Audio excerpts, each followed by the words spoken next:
All right, here we go. We're going to listen to Jeannie's story.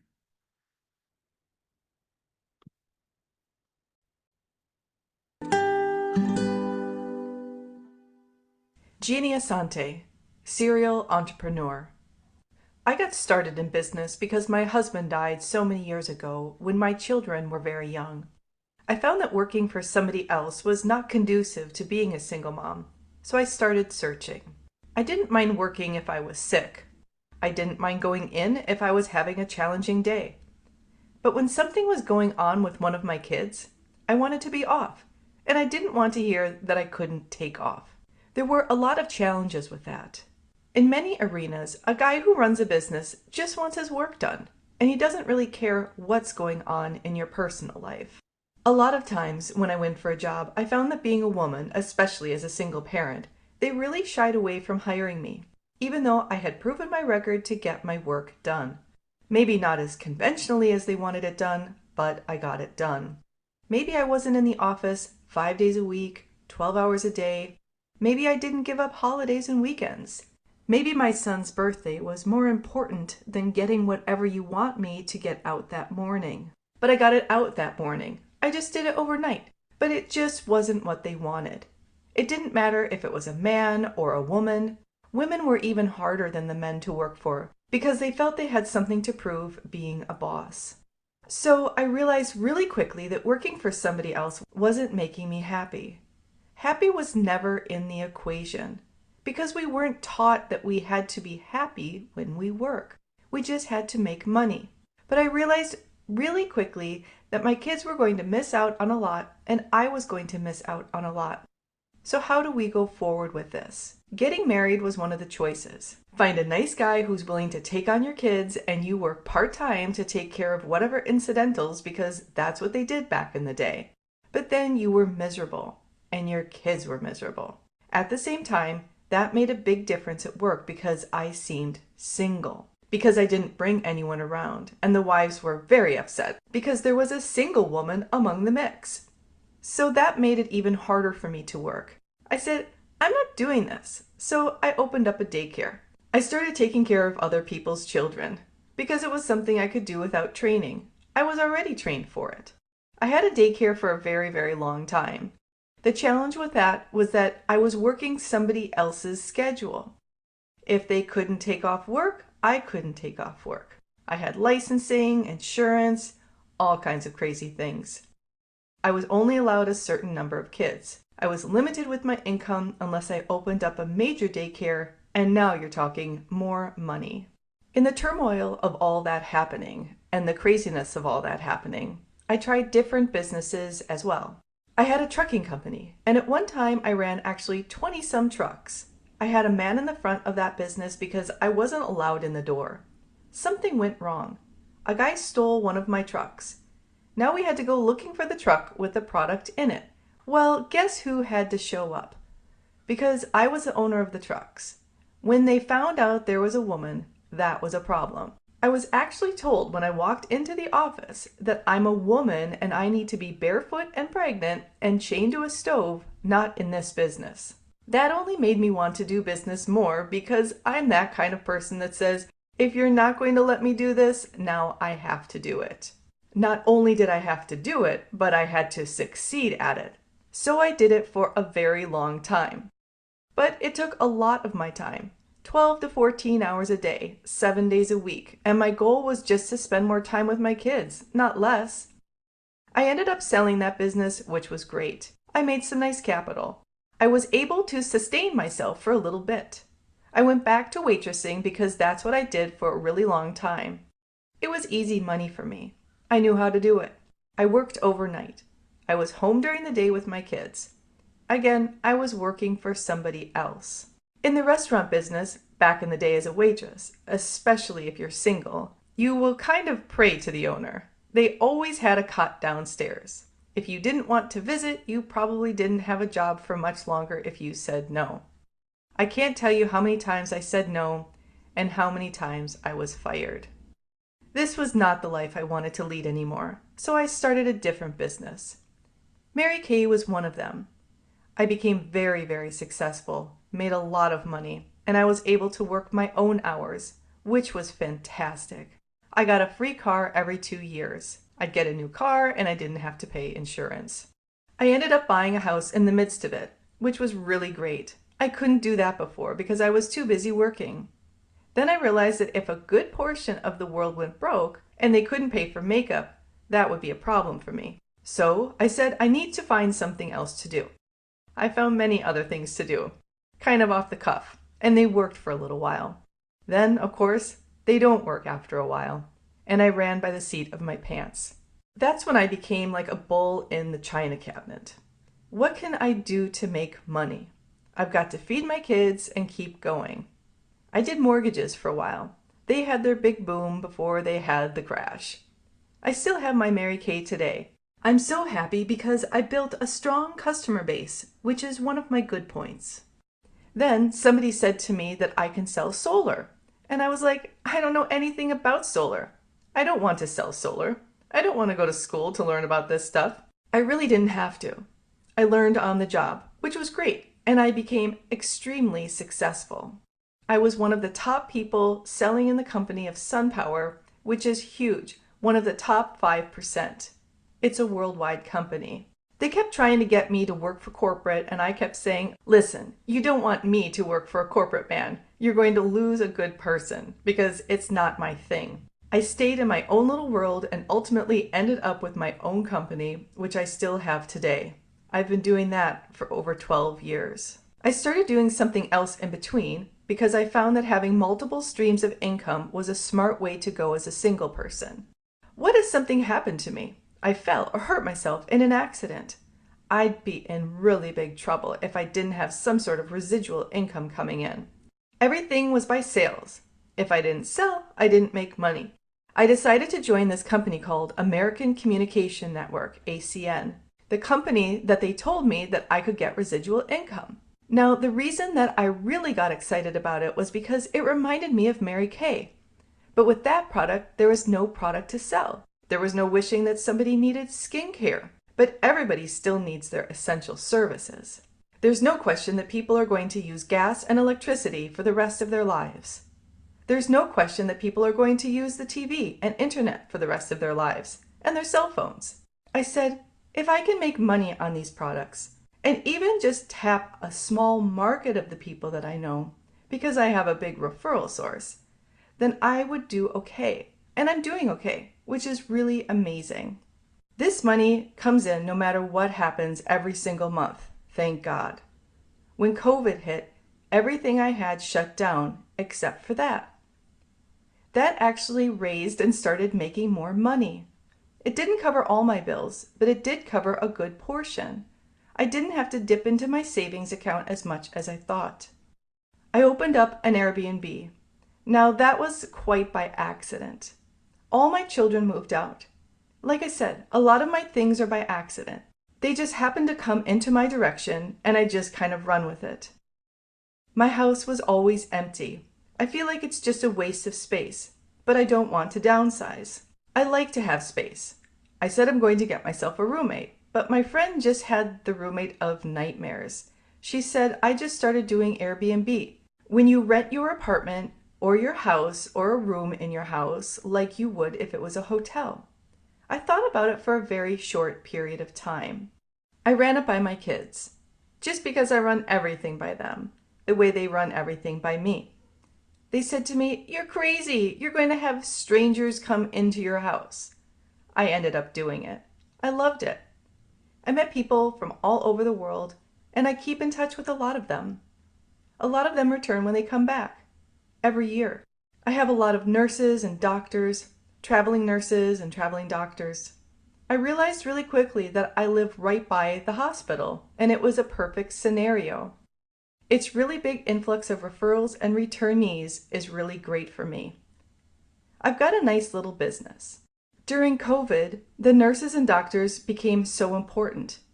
The traveling started picking back up again after that, thank goodness, because it saved me. I just got into the crypto world and I'm trying to figure that out. I got on board with Chris and the bus a couple of years ago. I had a coach prior to that and it did nothing for me. I'm not sure if it was my fault because I didn't really believe in it. That's like going to a psychiatrist and just sitting there looking at him. If you're not going to do what they tell you to do, it's not going to work. But I had a sour taste in my mouth from coaches. I said, no, this is not going to work. But Chris is very good at keeping in touch with you and not being threatening. He's not a pusher. He's not getting in your face. Little by little, he won me over. I realized that I needed him a lot more than I thought I needed him. And now it's more like a partnership, which is really great. It's a partnership that I feel brings value. The whole on the bus peer counseling thing worked for me. One of the major things that the bus helped me work through was how to work with people without trying to bulldoze them into a sale. That works for a lot of people, but the referrals are few and far between, even though I've gotten lucky. Because I do good work, I've had people refer people to me, but my referrals grew because I became a person that they wanted to know instead of a person that the only time they call me is when they needed a sale. Also, the value for me from the group was that I could be myself. I didn't have to put up a front of who I was or what kind of business I was doing. If I was having a problem, I could put it out and there was no judgment, which was great. I love the idea that I wasn't judged no matter what, which is awesome. That's big because as an entrepreneur, a solopreneur, you're always thinking somebody is judging you on what you're doing. It just made it more comfortable for me to be in my own skin, knowing that other people understand my problem. And I had the same problem, and I found a solution that I didn't think of. I think the biggest mistake that I made was not doing a little research before I jumped into things. I've opened a lot of businesses and closed a lot of businesses before because of that. I've been successful a lot because of that too. Sometimes when you're running fast, you're excited, but then you find out it isn't what you thought. Case in point, I realized as I was doing the cosmetic work, which I love, and I was running a huge team, that I was becoming dependent on that team selling. It became me needing them to order versus me helping them with their order. I felt very uncomfortable doing that, and I realized that I really needed to get out of that market really quickly.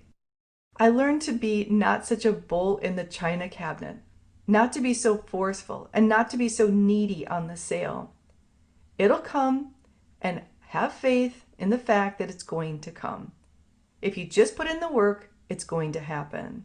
One of the biggest mistakes I think I ever made in my entire life of working on my own is bringing on a partner, thinking that it was going to be easier to have someone working by my side.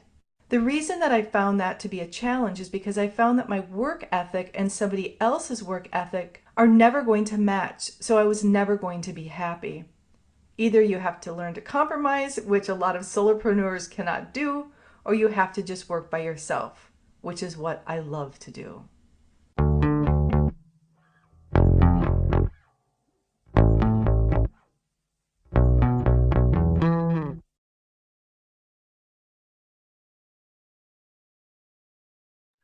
I always feel the need to let the music keep playing. So anyway, Jeannie, wonderful. Thank you so much. How did that feel to hear your story being told?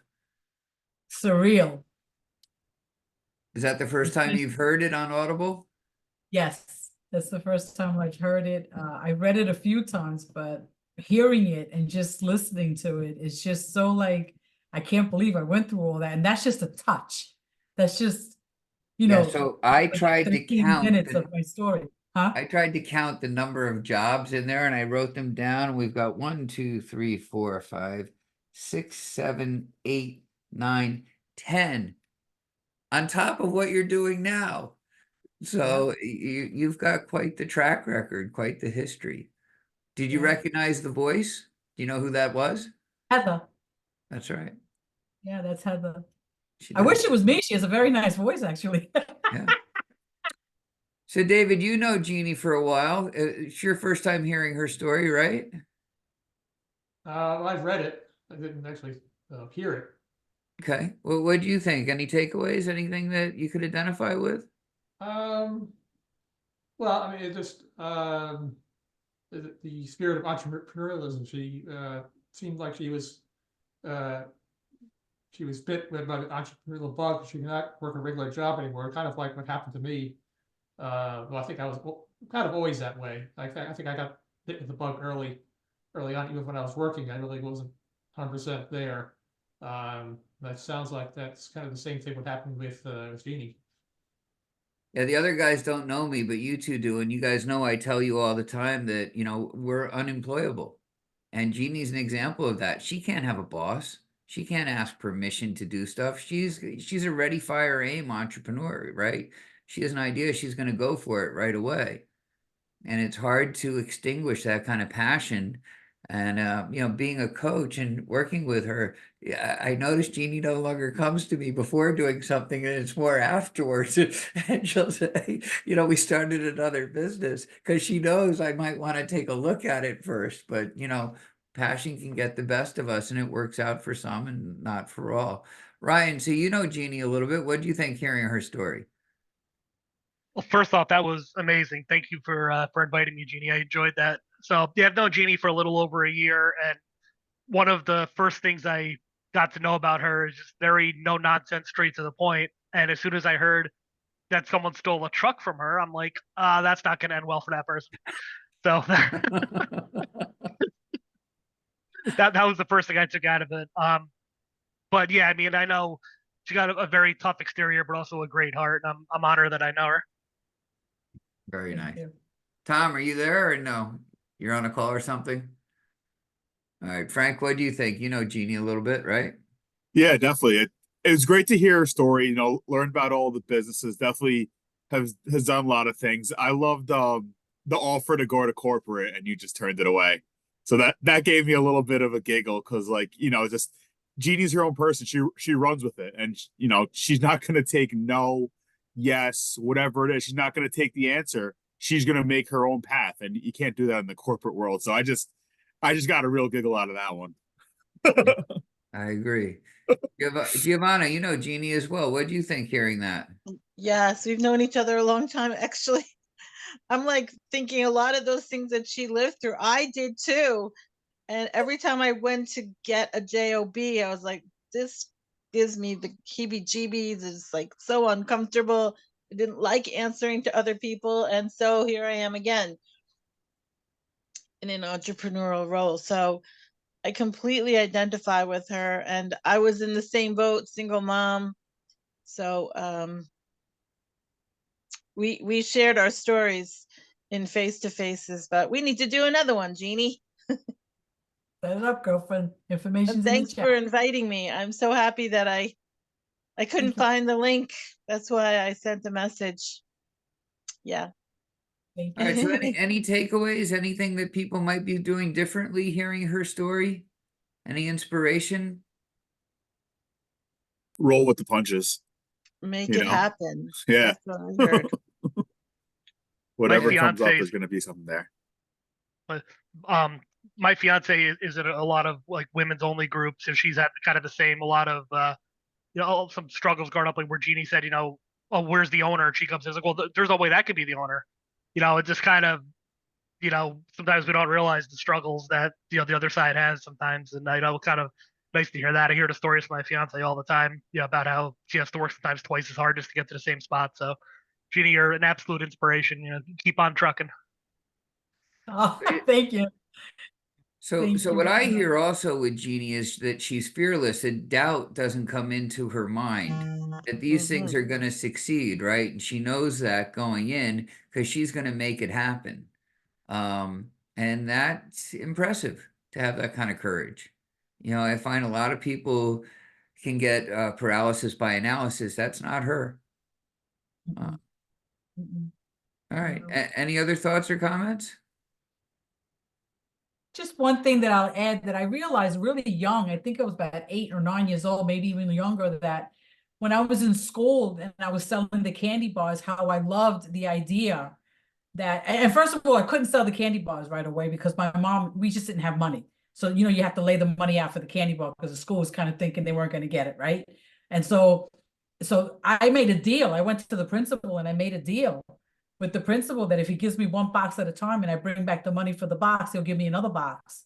And then I'll just keep selling it that way. And I did that way for quite a few years because, I came of a family of 5 kids, and my mother had a hard time because she was a single mom as well, putting food on the table, never mind banking, bankrolling a business because I wanted to win some toy, right? So because we weren't even getting money. And so she was like, I really can't do this. So when the principal agreed to it, and it took quite a bit of convincing because he had never done that before. So when your children say to you that, I don't want a job, or I don't want to go to college, I want to do this, and besides going on a perpetual trip, by the way, just listen to them. Listen to them because, I wish there was someone there to listen to me when I was at that age. Heaven only knows where I would be today if someone had just listened to me and realized that school was a great option for me to learn the things I needed to learn in basic, but it wasn't necessary for me to become successful. So college was, good and good experience. But I tell you, I think I took up a seat because anything I learned in college, I'm not using today. So just, if your kid comes to you and says that to you, think about it. Don't emotionalize it. Think about it. That's all I'm gonna add into that. Thank you, guys. And I thank everybody for coming today and supporting me. Oh my gosh, I feel so loved in this room. So thank you for that. Thank you very, very much. I appreciate it. Yeah, please tell your friends, and you're all invited to our networking groups. We meet on Mondays at 4 o'clock Eastern, 1 o'clock Pacific in the Metaverse, on our Metaverse platform, and Thursdays on this link, same time. So you're all welcome to come. Thank you for coming. Jeannie, you did a wonderful job in the book and in life, and you're an inspiration, and you're still the best solopreneur I know. So thank you. All right, Thank guys, you. thank you very much. You're welcome to Right. hang out a bit if you want, but we're going to call it there. Thank you. Great job, Thanks, Jeannie. everyone.